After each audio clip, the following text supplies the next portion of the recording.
Can you hear us? Can anybody hear us? All right.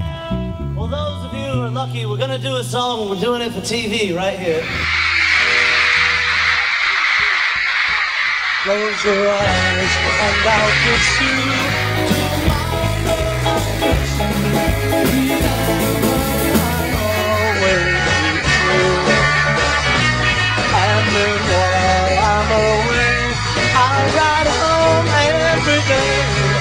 I'll send all my loving to you.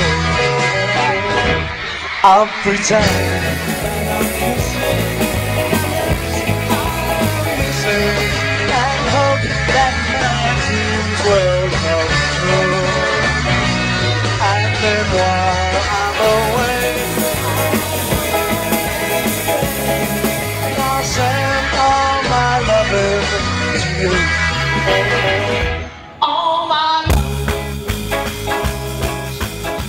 To be the Beatles. He just looked over and winked after he walked out of the tent, and I was like, a peace sign at us. I think that was the guy. My heart fluttered. And I'm really excited because we're going to go backstage to hear American English and see what makes the Beatles tick. Yeah. And American English, we should say, is going to be performing Friday at Ribfest, which is why we're here now. You start. Me? I don't know. This is too terrifying. Well, tell me about your first encounter with the music of the Beatles. Could you visualize yourself doing this? And mine's kind of funny, and I guess it's just the age, but my first exposure really must have been Ferris Bueller's Day Off. And I'm not from the Chicago area, but I remember hearing two things: Wayne Newton sing the Danke Schoen, Danke Schoen, and then I heard what I thought was James Brown or somebody singing Twist and Shout. And so when I researched and I found out it was Lennon, that was pretty much it. So Twist and Shout's kind of the flagship song for me. I always like that one. From what I understand, you guys were the first Beatles tribute band to play Rock Band. Is that correct? Yes, it was. Yeah, just a few It was about 3 weeks ago. Well, no, we played at the Queen Mary in Long Beach, California, and they had a stand set up, a booth with the first Rock Band, you know, and people were going up there and trying it, you know, but they asked us if we would go up before the show, so we suited up and we went up there, and they had all these big screens, and we sat down and we played Day Tripper, and we never played the game before, and I was playing and it sounded just like the record, not realizing that if you didn't play your part right, it wouldn't sound right.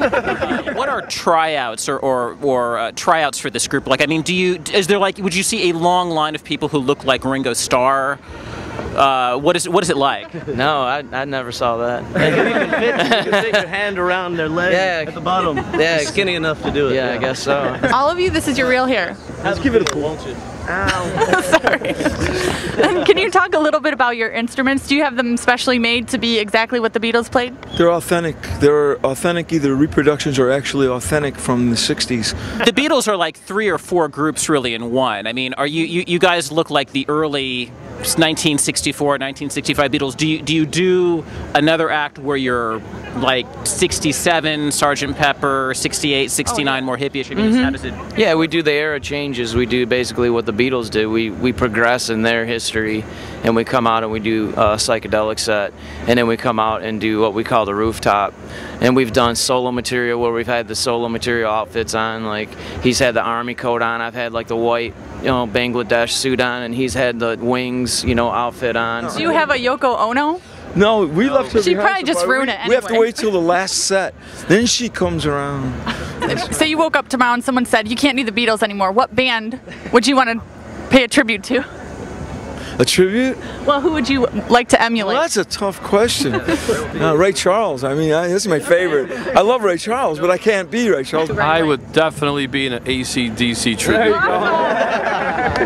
There's no doubt in my mind. It's my favorite rock and roll group in the world. Mine would be Van Halen or Led Zeppelin. I don't know. I'd probably write a song or something. I don't know.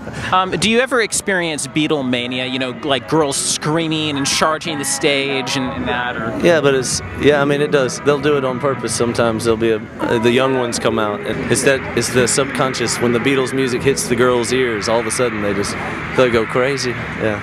I think they get more excited in different countries, you know, Japan, Mexico. Maybe they don't know that the Beatles have broken up. Maybe they think you are the Beatles. Some of the younger ones thought we were the Beatles, so it was that was really spooky. Yeah. Well, it's 9 o'clock in the evening. I shouldn't be here, but we screwed up and forgot to do the wrap-up, so I'm going to give you the wrap-up right now. The wrap-up now is Spoon River Drive this weekend. 140 miles of anything that you can possibly imagine out of small-town America. Mount Pisgah, Indian villages, Dixon Mounds, just a whole lot of funnel cakes. You dig funnel cakes, go to the Spoon River Drive this weekend and next weekend. Lots of movies. The Invention of Lying. This is a movie about an alternate reality where there is no lie, so naturally some guy comes up with the concept of a lie, gets into a lot of trouble, a lot of laughs.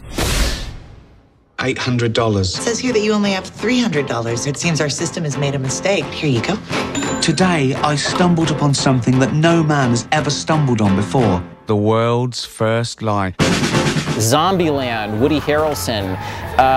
Well, guy goes on a killing spree, only he's killing the undead, so that's cool, right? No problem there. And Whip It, Ellen Page, rebellious teen, finds her identity in the world of roller derby.